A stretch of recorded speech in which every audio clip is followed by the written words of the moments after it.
இன்னைக்கு 363வது பக்கம், 38வது சாப்டர். யோக பிரணாகுதியின் மூலம் பயிற்சி அளிக்கப்படும் முறை, ஆன்மீக பயிற்சி அளிக்கப்படுகிற முறை. எனது குருநாதரின் அருளால் பொதுவாக மக்கள் அறியாத ஒரு பெரிய ரகசியத்தை அல்லது மர்மத்தை நான் வெளிப்படுத்த முயற்சிக்கிறேன். இந்த புத்தகம் ஃபுல்லாவே அதுதான் செஞ்சிட்டு இருக்காரு. வித்தியாசமா சொல்றாரு. என்ன சொல்றாருன்னு பார்ப்போம்.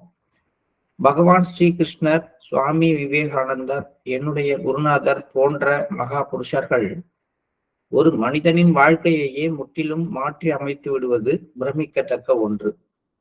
இந்த அதிசயம் எப்படி நிகழ்த்தப்படுகிறது? சந்தேகவாதிகள் சிலர் அந்த மனிதன் தானே மாறுவதற்கு விரும்பியதால் தான் இது நடந்தது என்றும், மாஸ்டர் அல்லது குரு பேரளவிற்குத்தான் இதற்கு காரணமாக இருந்தார்கள் என்றும் கூறலாம். ஒருவேளை பகவான் ஸ்ரீகிருஷ்ணருக்கு அப்படி ஒரு சக்தி இருந்திருந்தால் அவர் ஏன் துரியோதனின் இதயத்தை மாற்றி அமைக்கவில்லை?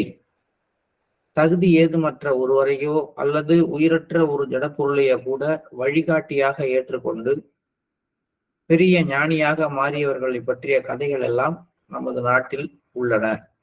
இவற்றையெல்லாம் அவர்கள் உதாரணமாக சொல்லக்கூடும். ஆனால் இந்த கருத்து மெய்ப்பொருளை கண்டறியும் முயற்சியில் நாம் ஈடுபடுவதை தடை செய்ய தேவையில்லை. ஏனென்றால் கடவுளுடைய வழிகள் புதிரானவை.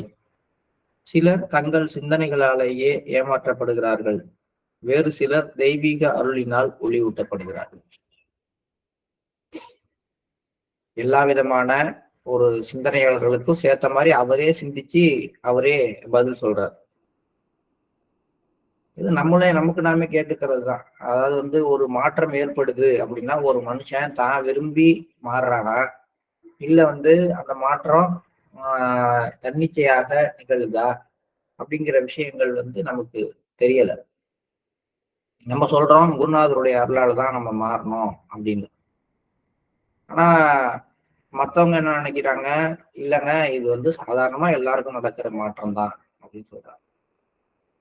அதுதான் நம்ம பகவான் ஸ்ரீகிருஷ்ணரை பத்தி சொல்றாரு. நம்ம அர்ஜுனனை மாத்தினது பகவான் அப்படின்னு ஸ்ரீகிருஷ்ணருடைய அந்த ஒரு முயற்சி தான் அப்படின்னு சொன்னா, உடனே ஆப்போசிட்டா இருக்கிறவங்க என்ன சொல்லுவாங்க, அப்படின்னா அவரு ஏன் துரியோதனனை மாத்தல, அர்ஜுனனை மட்டும்தான் ஏன் மாத்தினாரு?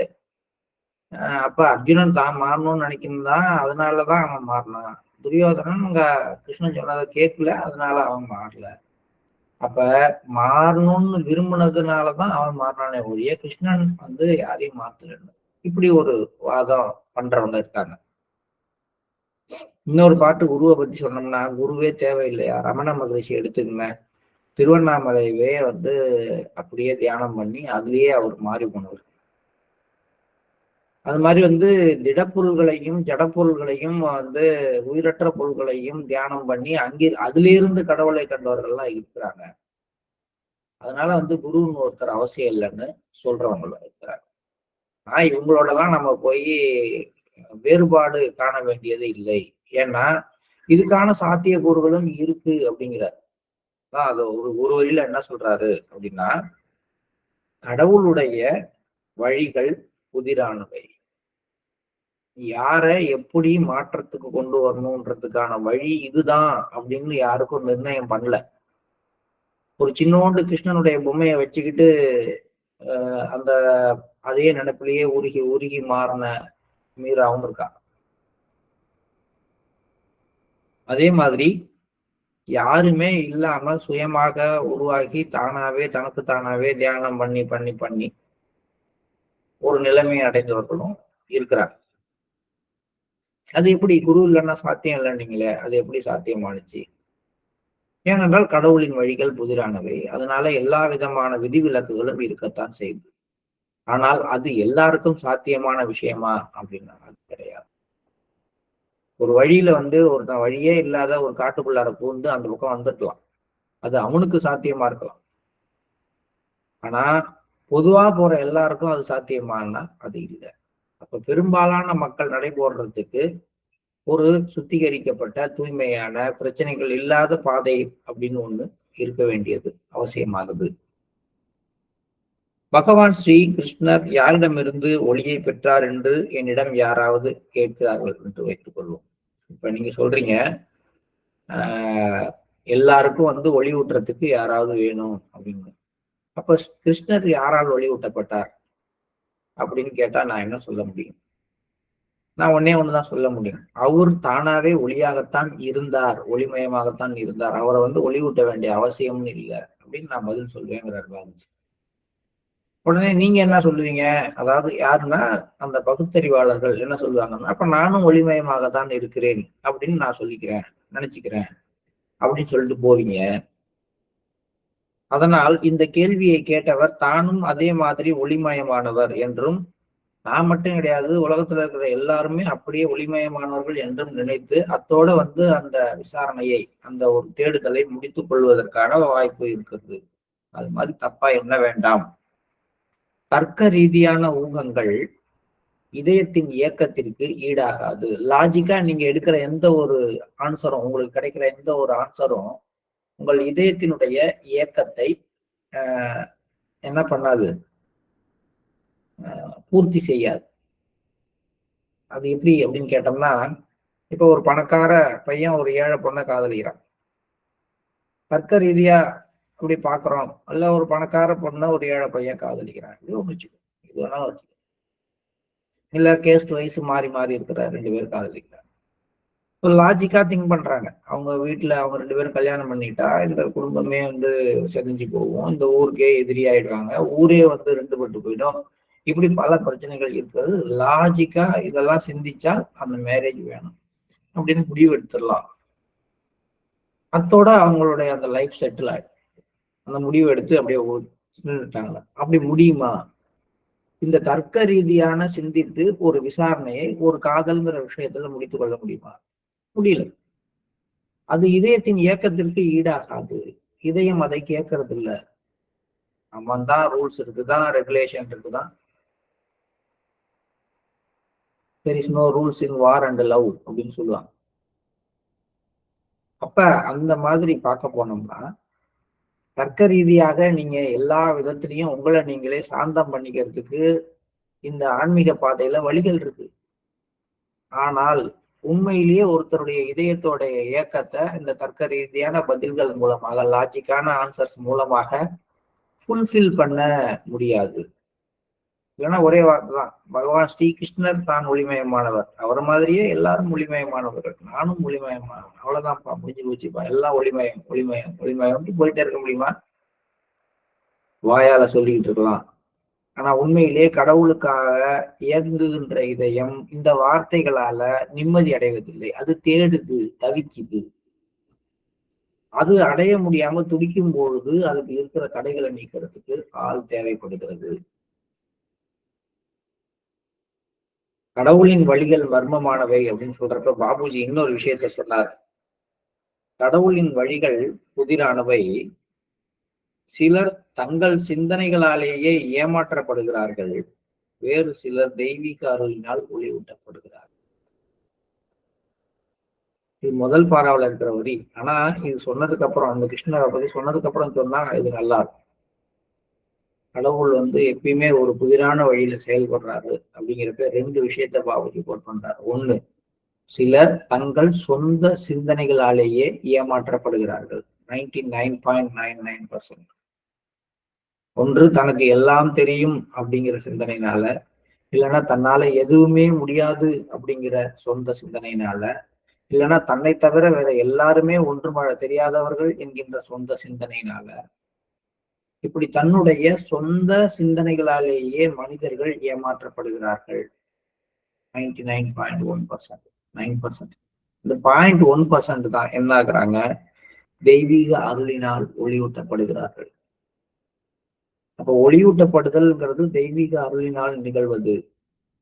அழிவது என்பது, ஏமாற்றிக் கொள்வது என்பது சொந்த சிந்தனைகளால் நிகழ்வது. அகம், புத்தி, மனசாட்சியினால, இந்த மாதிரி விஷயங்களாலதான் எல்லாமே பிரச்சனைக்குரியதாக மாறிக்கொண்டு இருக்கிறது.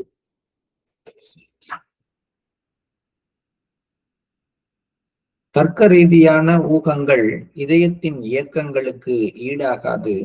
காரண காரிய விவாதங்கள் மேற்கொண்டு வாதாட முடியாமல் எங்காவது நின்று விட்டாலும் இதயம் திருப்தி அடைவது இல்லை. இதுக்கு மேல அவன்கிட்ட ஒன்றும் சொல்ல முடியாது. அவன் எல்லாத்துக்கும் கரெக்டா பதில் வச்சிருக்கான். கடவுள் இல்லை அப்படிங்கிறத கரெக்டா மறுக்கிறதுக்கு அவன்கிட்ட வழி இருக்கு. குருநாதர் தேவையில்லை, அது இல்லாம எத்தனையோ பேர் இந்த உலகத்துல முன்னேறி இருக்காங்கன்னு சொல்றதுக்கு அவன்கிட்ட எடுத்துக்காட்டு இருக்கு. அப்ப அவன்கிட்ட போய் நீங்க தர்க்கம் பண்ணீங்கன்னா ஒரு குறிப்பிட்ட இடத்துக்கு அப்புறம் அந்த விவாதம் போறதுக்கு வாய்ப்பு கிடையாது. அது அதோடதான் நின்றுடும். ஆனால் அது விவாதத்தினுடைய முடிவு, இயங்குகின்ற இதயத்திற்கான முடிவு அல்ல. பிரணாகுதி மனோசக்தியின் மூலமாக செயல்படுத்தப்படுகின்றது. அது தவறாமல் பலனளிக்க வல்லது. இதை பற்றி நீங்கள் தெரிந்து கொள்ளுங்க. இப்ப நான் இன்னொரு விஷயத்துக்கு வரேன். இந்த டிரான்ஸ்மிஷன் சொல்றோமே, அது ஒரு உயிருள்ள வாழுகின்ற மனிதருடைய மனோசக்தியினால் பயன்படுத்தப்படுகின்றது. அது தவறாமல் பயனளிக்க வல்லது. ஆன்மீக பயிற்சி அளிப்பவர் பயிற்சி பெறுபவருடைய மனதை தக்கபடி உருவாக்க தன் மனோசக்தியை உபயோகிப்பாரே ஆனால் அது நிச்சயம் மிகச்சிறந்த விளைவுகளை ஏற்படுத்தும். காவி உடையை அணிந்து கொண்ட உடனே குருவாக தொழில் செய்ய துவங்கிவிடும் பல குருமார்கள் தாங்கள் சொல்வதை தங்கள் சீடர்கள் ஆர்வத்துடன் கேட்டுக்கொண்டாலும் நாய் வாலை நிமிர்த்த முடியாது என்பது போல சிறிதும் திருந்தாமல் இருக்கிறார்கள் என்று குறை கூறுகிறார்கள். இதன் காரணம் தெள்ளத் தெளிவானது. ஒன்று, அந்த குருவானவர் தன் மனோசக்தியை உபயோகிப்பது இல்லை, அல்லது அவருக்கு அதற்கான சக்தி இல்லை. உண்மையான ஒரு குரு அப்படிங்கிறவர் தன்னுடைய மனோசக்தியை பயன்படுத்தி டிரான்ஸ்மிட் பண்ணக்கூடிய கெப்பாசிட்டி உள்ளவராக இருக்க வேண்டும். அப்படி இருக்கிற பட்சத்துல நிச்சயமாக தன்னை நாடி வருகின்ற சீடர்கள்ட்ட மாற்றத்தை ஏற்படுத்த முடியும். அப்படி இல்லாம ட்ரெஸ்ஸிங் சென்ஸ்ல இல்ல தன்னுடைய புத்தக அறிவை காட்டி தன்னை குருவாக உயர்த்தி கொண்டவர்கள் அவங்களுக்கு கீழே வர்ற சீடர்களுக்கு போதனை பண்ணுவாங்க. பண்ணும் பொழுது எல்லாரும் நல்லா கேட்டுட்டு வீட்டுக்கு போகும் பொழுது அத்தனையையும் மறந்து விடுவார்கள். பழையபடியே இருப்பாங்க. உடனே இவங்க என்ன சொல்லுவாங்க, நாய்கால நிறுத்த முடியாது, உன்னை திருத்த முடியாது அப்படின்னு சொல்லுவாங்க. ஆனால் உண்மை அதுவல்ல. அவங்களுடைய எண்ணங்களை மாற்றி அமைக்கக்கூடிய மனோசக்தி இவருக்கு இல்லை அப்படிங்கிறது தான் உண்மை. இதன் காரணம் தெள்ள தெளிவானது.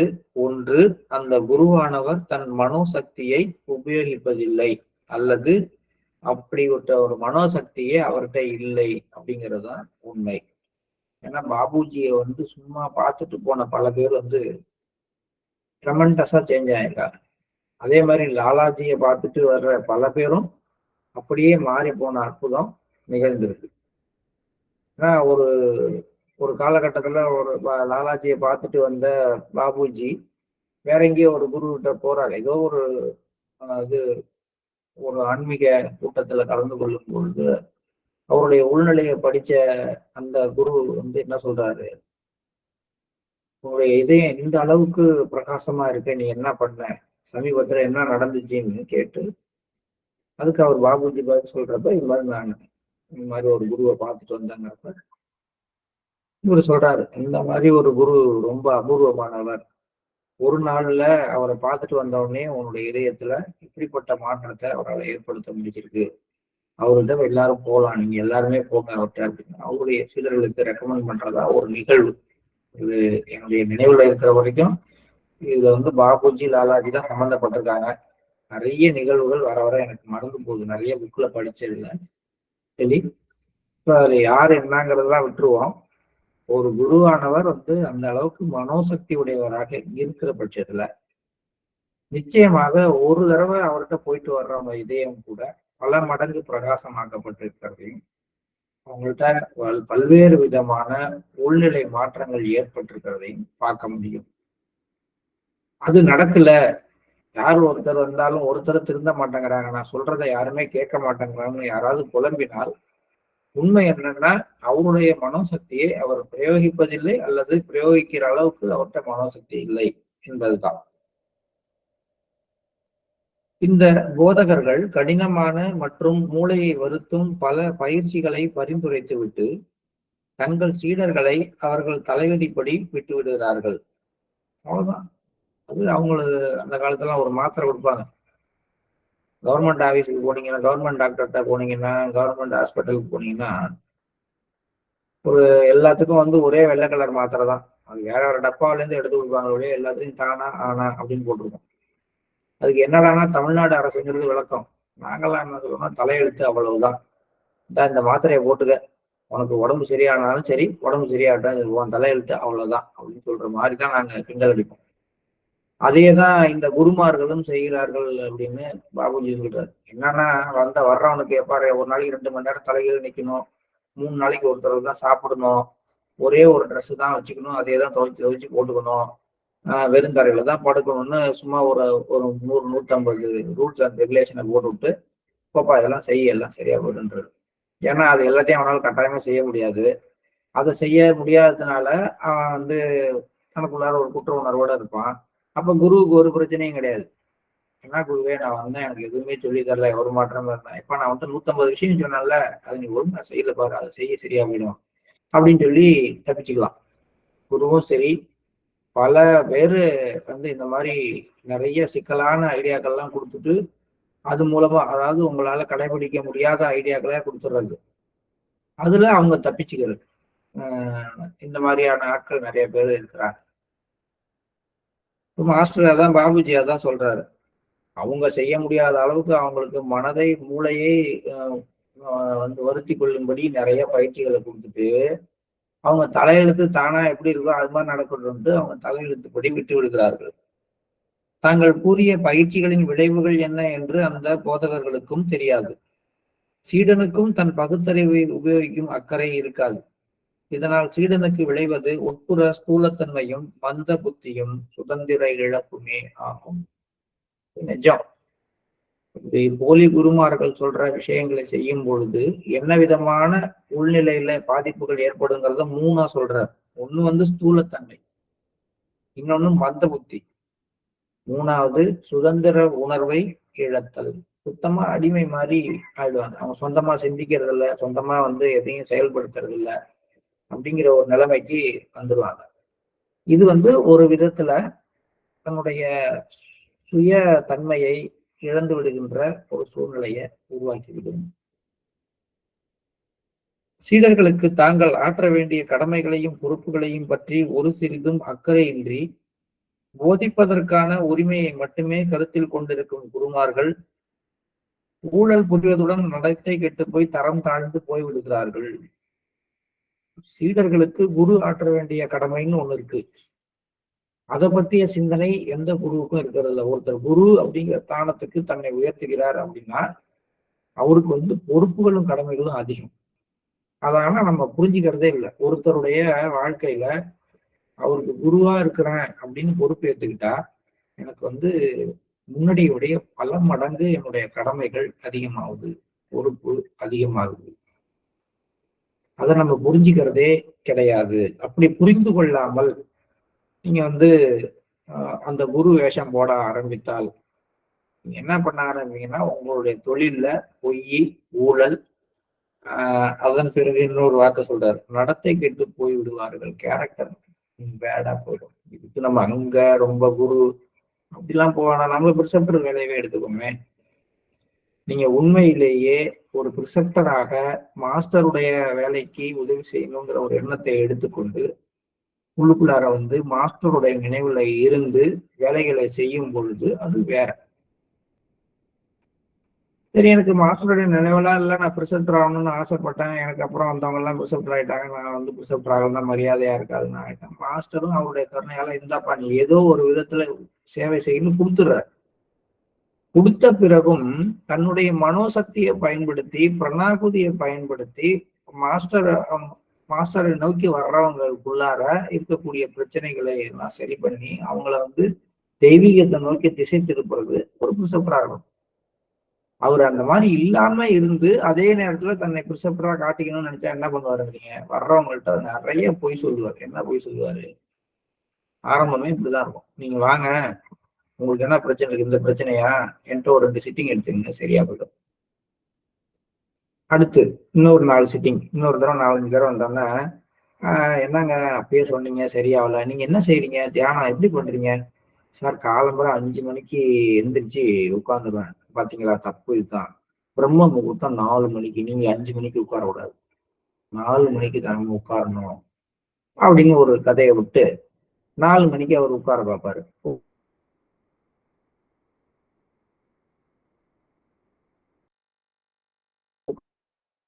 அது முடியாது. அப்படிலாம் கிடையாதுங்க. காலம்பரம் எந்திரிச்சு நீங்க 4:30 மணிக்கு குளிச்சுட்டு உட்கார்ந்து பாருங்க, எல்லாம் மாறி போயிடும். நான் வந்து உங்களை மாத்திடுறதுக்கு நானும் உங்களாக இங்க உட்காந்து பயங்கரமா வேலை பார்த்துட்டு இருக்கேன். நேற்று நைட்டு எல்லாம் கூட உங்க நினைப்பிலே தான் இப்படி எல்லாம் போய் சொல்ல ஆரம்பிக்கிறேன். இந்த மாதிரி செய்யறதுதான் ஊழல்ங்கிறாரு. ஒரு உண்மையான பிரிசெப்டர் இதெல்லாம் சொல்ல மாட்டேன். நான் உனக்கு செய்யறேன், உங்க வீட்டுக்கு செய்யறேன், உங்க குடும்பத்துல இருக்கிற பிரச்சனை எல்லாம் நான் சரி பண்றேன், என்கிட்ட கூட்டிட்டு வாங்க இப்படின்லாம் சொல்றாருன்னா அவர் வந்து மந்த புத்தி உடையவராக மாறிக்கொண்டிருக்கிறார். மந்த புத்தி உள்ளவங்க தான் இந்த மாதிரி யோசனை பண்ணவே ஆரம்பிப்பாங்க.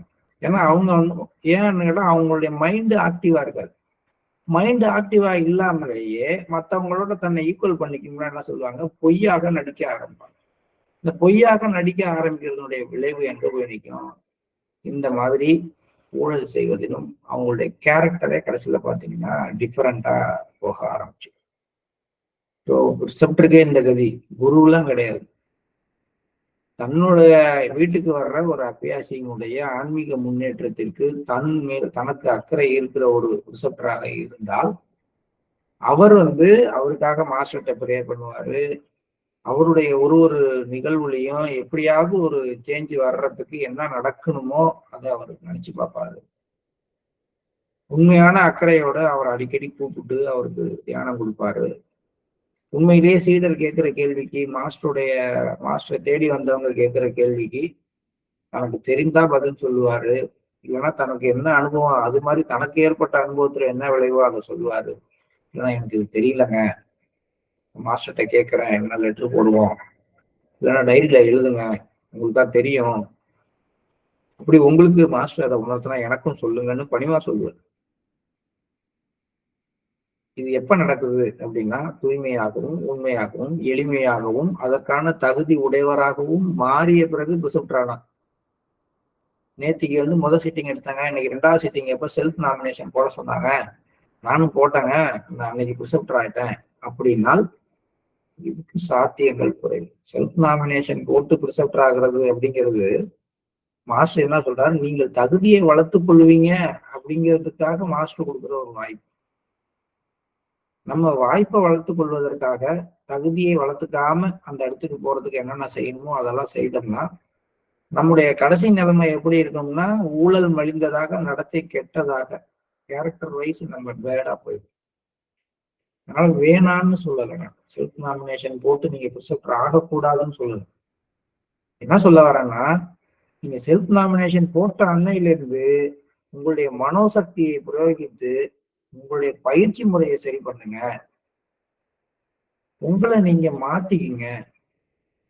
நீங்க அதற்கான தகுதியை அந்த நிமிடத்திலிருந்து வளர்க்க ஆரம்பிங்கள். நான் செல்ஃப் நாமினேட் பண்ணிட்டேன், இன்னையிலிருந்து என் வாழ்க்கையில நான் வந்து இந்த மாதிரியான ஒரு ஆளா இருக்கணும்னு முடிவு பண்ணி மாறணும். அதைதான் மாஸ்டர் விரும்பி இந்த மாதிரி ஒரு வாய்ப்பை எல்லாருக்கும் அள்ளி கொடுக்குறாரு. நாங்கெல்லாம் வந்து தியானத்துக்கு வந்த காலத்துல ரிசப்டர் வீட்டுக்கு 10 தடவை நடத்தாதான் ஒரு சிட்டிங். புதுசா ஒருத்தரை கூட்டிட்டு போனா அவரை கேள்வி கேட்டே கொண்டு திருப்பி அனுப்புவாங்களே தவிர சிஸ்டத்துல ஜாயின் பண்ணிக்கவே விட மாட்டாங்க. அப்படியா இருக்கு கதை. நம்ம தேடி போய் கொடுத்துட்டு இருக்கோம். எந்த நம்பிக்கையில இதை செய்யறோம்? அதே டிரான்ஸ்மிஷன் தான், அதே எஃபெக்ட் தான். பட் அவங்க சேஞ்ச் ஆகணுங்கிற விருப்பத்தை நம்ம கொண்டு போய் கொடுக்கறதுனால சரிப்பா வாங்கப்பா எப்படி இருந்தாலும் வா அப்படின்னு ஏத்துக்கிற பெருந்தன்மை நம்ம கிட்ட வளருது. அதனுடைய பெருந்தன்மையுடைய உச்சகட்டம் தான் மாஸ்டர் வந்து யாரு வேணாலும் செல்ஃப் நாமினேட் பண்ணி பிரிசப்டர் ஆகுங்க அப்படின்னு. ஏன்னா மாஸ்டர்களை உருவாக்குகிறாருன்னு சொல்றாங்க. ஒவ்வொரு பிரிசப்டரை உருவாக்குறப்பையும் அவர் தான் என்ன செய்யறாரோ அதை செய்யற கெப்பாசிட்டியை கொடுத்து தானே உருவாக்குறாரு. ஒவ்வொரு பிரிசப்டரும் மாஸ்டர் என்ன செய்ய முடியுமோ அத்தனையும் செய்யலாம் அப்படிங்கிறது தான் பிரிசப்டர்ங்கிற வார்த்தையோட அர்த்தம். எந்த தைரியத்துல உருவாக்குறார்? தன்னை வெளிப்படுத்துவார், தன்னை ரிஃப்ளெக்ட் பண்ணுவாங்க ஒவ்வொருத்தவங்களும் அப்படிங்கிற நம்பிக்கையில, நம்ம மேல வச்சிருக்க நம்பிக்கையில. அந்த நிலைமைக்கு உயராமல் நீங்க அதுக்கு ஆசைப்பட்டால் உங்களுடைய அந்த ஆன்மீக வாழ்க்கை ஊழல் மிகுந்ததாகவும் நடத்தை சீர்குலைந்ததாகவும் மாறி இருக்கும். அதனால இது வந்து பாபுஜி என்னைக்கோ யாருக்கோ எழுதுனது கிடையாது. இன்னைக்கு நமக்கு இப்ப எழுதணும். அதே நேரத்துல புதுசா ஜாயின் பண்ண ஒருத்தர், ஒரு சிட்டிங் ஆகின ஒருத்தர் பிரிசெப்டர் ஆகக்கூடாது அப்படின்னு அர்த்தமும் கிடையாது. ஏன்னா அவருக்குள்ளார இருக்கிற அந்த தீவிர வேட்கை, அந்த உண்மையை நோக்கிய அவருடைய பயணம், அது வந்து மிகச் சரியானதாக இருக்கிற பட்சத்துல ஃபர்ஸ்ட் நாளே வந்து அவருக்கு ஒரு பெரிய வாய்ப்பு கொடுக்கப்பட்டு அவருடைய ஆன்மீக முன்னேற்றம் துரிதப்படுத்தப்படுவதோடு அவரால் பல பேர் வந்து பயனடைகிறதுக்கு வாய்ப்பையும் ஈக்குவலாக ஏற்படுத்தி. அதனால திரும்பி சொல்ல போனா இதுல முன்னாடி சொன்ன மாதிரிதான், கடவுளின் வழிகள் மர்மமானவை. ஒரு சிலர் சொந்த சிந்தனைகளால வீணா போறாங்க, சில பேர் மட்டும் கடவுள் அருளால் ஒளியூட்டப்படுகிறார்கள் அப்படிங்கிற வார்த்தையை தான் இந்த இடத்துல நம்ம சொல்ல முடியும்.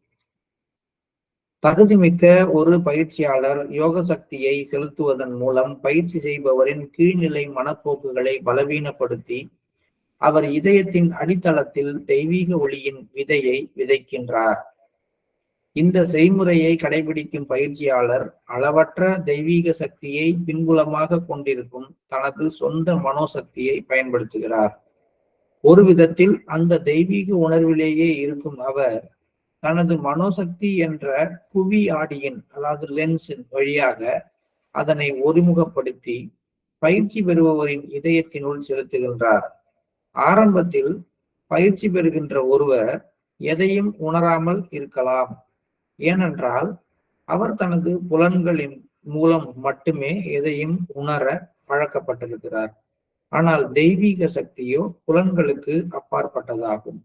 ஆயினும் சிறிது காலத்திற்கு பிறகு அவர் இந்த பிரணாகுதியால் ஏற்படும் விளைவுகளை தனது முக்கிய சரீர உறுப்புகளின் செயல்பாடுகளிலும் மற்றும் மன இயல்புகளில் ஏற்படும் நுட்பமான மாறுதல்களிலும் உணர முடியும். இதுவும் உண்மை.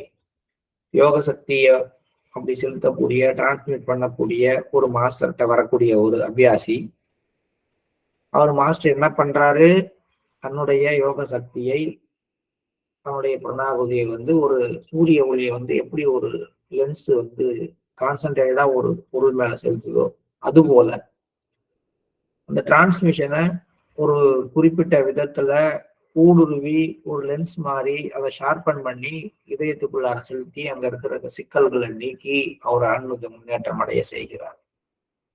இன்னைக்கும் தாஜி என்ன சொல்றாரு, டிரான்ஸ்மிஷன்ங்கிறது ஸ்பேஸ்ல இருக்குப்பா, நீங்க யாரு உட்கார்ந்தாலும் எடுத்துக்கலாம் அப்படின்னு சொல்றாரு. சொன்ன உடனே நம்ம எல்லாரும் ஆமாங்க, இதுக்கு எதுக்குங்க பெருசா, நான் உட்கார்ந்தாங்க டிரான்ஸ்மிஷன் கொடுத்துதுங்க அப்படின்னு சொல்றோம். ஆனா ஒரு பேப்பரை எடுத்து அப்படி சூரிய ஒளியில வச்சீங்கன்னா அது மேல சூரிய ஒளி பட்டுக்கொண்டே இருக்கும். அதுக்கு டிரான்ஸ்மிஷன் கிடைக்கிற மாதிரிதான் சூரிய ஒளி கிடைச்சிக்கிட்டே இருக்கு. பேப்பர் ஒரு வேளை சூடு ஆகலாம், பேப்பர் எரியுமான எரியாது. அது போல நீங்க வந்து எனக்கு டிரான்ஸ்மிஷன் கிடைக்குது, இதுக்கு பிரிசெப்டர் எல்லாம் தேவை கிடையாது அப்படிங்கிற ஒரு சூழ்நிலை, சத்சங்கத்துக்கு எல்லாம் போக வேணாங்க, எங்க உட்கார்ந்தாலும் கிடைக்குங்க அப்படிங்கிற ஒரு சூழ்நிலையில இந்த திரும்பி சொந்த சிந்தனையில நம்ம வந்து ஈடுபடுத்தி கொண்டால் ஏமாத்திக்கிறது தான். ஏன்னு கேட்டா, உங்களுடைய இதயங்கள்ல இருக்கிற அந்த கடினத்தன்மைகளை நீக்கணும்னா அந்த பரவலா இருக்கிற பிரணாகுதியை யாரோ ஒருத்தவர் மனோசக்தியை பயன்படுத்தி குவித்து இதயத்துக்குள்ளார செலுத்தணும். அதனாலதான் ஒரு பிரிசெப்டரை இன்னொரு பிரிசெப்டர் சிட்டிங் எடுக்கிறோம். ஆனா இப்ப சிட்டிங் எடுக்கிற மக்களுடைய எண்ணிக்கையே குறைஞ்சு போச்சு. ஏன்னா எங்க உட்கார்ந்தாலும் டிரான்ஸ்மிஷன் கிடைக்குங்க, அப்படியே வருதுங்க, அப்படியே கொட்டுதுங்க, நான் அதுலயே அப்படியே கரைஞ்சு போயிடுங்க போவீங்கங்க. ஆனா அதுல கான்சென்ட்ரேஷன் இருக்காது. ஒரு இடத்துக்கு அதான் வந்து ஒரு தண்ணி மழை பெய்யுதுன்னா என்னன்னா எல்லாத்து மேலேயும் ஒரே மாதிரி பெய்யும், மேல இருக்கிற அழுக்கெல்லாம் நினைக்கும். ஆனா பர்டிகுலரா ஒரு இடத்துல அவங்கள கிளீன் பண்ணணும்னா என்ன பண்ணீங்க, ஃபோர்ஸா தண்ணி அடிச்சு அந்த இடத்துல இருக்கிற அழுக்க எடுக்கணும் இல்லையா? அதுபோல ஒரு மனிதன் தன்னுடைய மனோசக்தியை பயன்படுத்தி அந்த டிரான்ஸ்மிஷனை குவித்து ஒரு பர்டிகுலர் இடத்துல செலுத்தும் பொழுதுதான் அந்த மாற்றங்கள் நடக்க ஆரம்பிக்கும். அதுக்குதான் இவ்வளவு பிரிசெப்டர்கள் உருவாக்குறாங்க. ஆனா சிட்டிங் வாங்க போறது அப்படிங்கிறது நமக்கு அலுப்பான விஷயமா போயிடுது. இல்லைன்னா என்ன பண்ணா போன் பண்ணி நாங்க உட்காந்துக்கிறேன் நீங்க கொஞ்சம் கொடுங்க அப்படின்னு சொல்லி கொடுப்பாங்க. அது வரும், அது உள்ளுக்குள்ளார போகுங்கிறதெல்லாம் உண்மை. ஆனா நீங்க அதுக்கு எடுத்துக்கிற முயற்சியில என்ன பின்னடைவு அப்படின்னா, நீங்க பாதி சிட்டிங்ல உங்க வீட்டுல உட்கார்ந்துருக்கும் பொழுது பாதி சிட்டிங்ல ஒருத்தர் பெல் அடிப்பாரு, எந்திரிச்சு போயிடுவீங்க. இல்லைன்னா எந்திரிச்சு அவருக்கு பதில் சொல்லிட்டு இங்க வந்து உட்காருவீங்க. அப்ப என்ன பண்ணுது, உங்களை நோக்கி செலுத்தப்படுகின்ற அந்த புறநானூதி வந்து குவியறதுக்கு வர சிதறப்படும். உங்களால உள்வாங்கிக்க முடியறது. இல்ல சார் நான் கரெக்டா உட்காந்தேன்னா உட்கார்ந்த விட்டு ஆடாம அசையாம இருப்பேன். இருப்பீங்க. கரெக்டா சிட்டிங் முடிஞ்சு தட்சால் சொல்லி எந்திரிச்ச உடனே உங்க வீட்டுடைய சூழ்நிலை உங்களுக்கு ஒரு பிரச்சனையை உருவாகும். கொரோனா காலகட்டத்துல இது எல்லாமே சரி. அன்னைக்கு எல்லாமே வீட்டுக்குள்ளார இருந்தோம், எந்த டிஸ்டர்பன்ஸும் இல்லை, அன்னைக்கு ஓகே. இன்னைக்கும் அதையே நான் கடைபிடிக்கிறேன், இன்னைக்கும் நான் இப்படிதான் இருப்பேன் அப்படிங்கிறதெல்லாம் இது எல்லாமே வந்து இந்த கான்செப்டை புரிந்து கொள்ளாத விஷயம் தான். ஒருவருடைய மனோசக்தியை குவித்து அதன் மூலமாக அந்த டிரான்ஸ்மிஷனை ஒரு குறிப்பிட்ட இடத்துக்குள்ளார செலுத்தி அந்த இதயத்தோட அந்த புள்ளியை சரி பண்ற வேலைக்காக தான் நூற்றுக்கணக்கில் ப்ரிசெப்டர்களை உருவாக்கி வச்சிருக்கிறார். சிட்டிங் வாங்குங்க, போய் கிட்டக்க போய் அவர் வீட்டுக்கு போய் அவர் இருக்கிற இடத்துக்கு போய் நேருக்கு நேரா தனியா உட்கார்ந்து சிட்டிங் வாங்கணும். அப்பதான் உங்களுக்குள்ளார மாற்றங்கள் விரைவாகவும் தெளிவாகவும் நடக்கும். ரிசப்டர் சொல்லுவார் 5 பேர் உட்காருங்க 6 பேர் உட்காருங்கன்னு. இல்ல வேணாம் சார் எனக்கு தனியா கொடுங்கன்னு கேட்டு வாங்குங்களேன், என்ன தப்பு? எப்பயுமே அவர் தரமாட்டேங்கிறார் தனியானா, இன்னொரு ப்ரிசப்டர் இருக்காரு போய் வாங்கிக்கிங்களேன். இண்டிவிஜுவலா சிட்டிங் வாங்க வாங்கதான் நமக்குன்னு இருக்கக்கூடிய அந்த தனிப்பட்ட சில விஷயங்களை சரி பண்ணக்கூடிய வாய்ப்பு ஒரு ப்ரிசப்டருக்கு கிடைக்கும். ஏன்னா அது ஒரு உள்ளுணர்வு தான், நடக்குதுதான், எல்லாமே நடக்குதுதான். லட்சக்கணக்கான பேர் உட்கார்ந்தாலும் சிட்டிங் நடக்குது, மாற்றங்கள் நடக்குது, அதெல்லாம் உண்மைதான். இப்ப லட்சக்கணக்கான பேர் உட்கார்றப்ப சாப்பாடு போடுறதுங்கிறது நடக்குதுன்னா நடக்குதுதான், அதெல்லாம் உண்மைதான். ஆனா நீங்க சுகர் பேஷண்ட்னா இந்த லட்சக்கணக்கான பேருக்கு கொடுக்குற ஸ்வீட்டு தான் உங்களுக்கும் கிடைக்கும். அது நீங்க சாப்பிடாமல் தவிர்த்துட்டு வரலாம், இல்லது சாப்பிட்டுட்டு கஷ்டப்படலாம். உங்களுக்காக பிரத்யேகமான கவனிப்பு உண்டா கல்யாண விருந்துல? இல்லை. இப்ப எனக்கு வந்து ஸ்கின் அலர்ஜி இருக்கு, எனக்காக கத்திரிக்காய் சாம்பார்ல இருந்து தனியா மாத்தி எனக்குன்னு தனிப்பட்ட சாம்பார் வருமா? வராது. அப்ப நம்ம தெரிந்து கொள்ள வேண்டிய விஷயம் என்ன அப்படின்னா, இந்த கூட்டு தியானங்கள் இதெல்லாம் சரிதான்.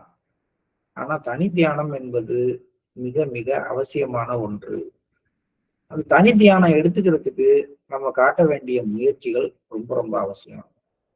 அப்பதான் உங்களுக்குன்னு தனிப்பட்ட முறையில ஒரு மனிதர் தன்னுடைய மனோசக்தியை பயன்படுத்தி மாஸ்டர்லேருந்து வரக்கூடிய டிரான்ஸ்மிஷனை ஒருங்கிணைத்து குவித்து உங்களுடைய இதயத்துக்குள்ளார ஊடுருவ செய்து அங்க மாற்றங்களை உருவாக்குறதுக்கான வாய்ப்புகளை நீங்க கொடுக்குறீங்க.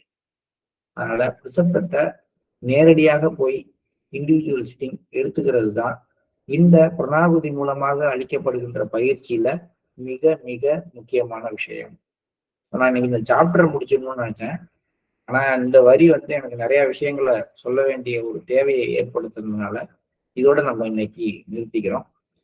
ஸோ இண்டிவிஜுவல் சிட்டிங் அப்படிங்கிற ஒரு விஷயத்தினுடைய முக்கியத்துவத்தை நம்ம உணர்வோம். இன்னைய தியானத்துல மாஸ்டரே ஒவ்வொருத்தருக்கும் வந்து ஒரு தனி தியானம் வழங்கட்டும் அப்படிங்கிற ஒரு பிரார்த்தனையோட நம்ம சகோதரர்கள் அனைவரும் இன்னைக்கு ஒரு தனி தியானத்தை பெற வேண்டும் நம்ம எல்லாருமே பிரார்த்தனை பண்ணிக்குவோம். Please start meditation.